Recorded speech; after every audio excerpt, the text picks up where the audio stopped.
নমস্কার বন্ধুরা, আমি অপর্ণা তোমাদের কাছে একটি অন্যরকম ভিডিও নিয়ে হাজির হয়েছি।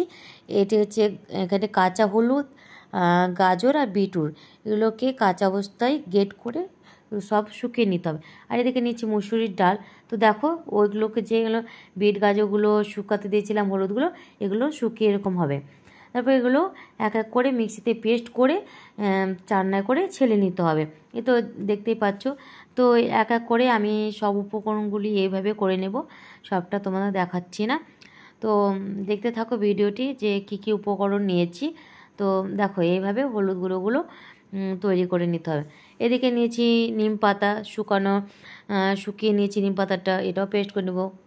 তো দেখো এদিকে দেখালাম বেসন, তারপরে হলুদ গুঁড়ো, তারপরে এটা মসুরির ডাল, তারপরে এটা নিম পাতা গুঁড়ো, সব উপকরণগুলি একটা কৌটোতে মিশিয়ে নেব। এটা ফেস প্যাক হিসাবে ব্যবহার করা যাবে, কারণ এখানে চাল গুঁড়ো আছে আর স্কাবার হিসাবে ব্যবহার করা যাবে। তো তোমরা অবশ্যই একবার ব্যবহার করে দেখতে পারো।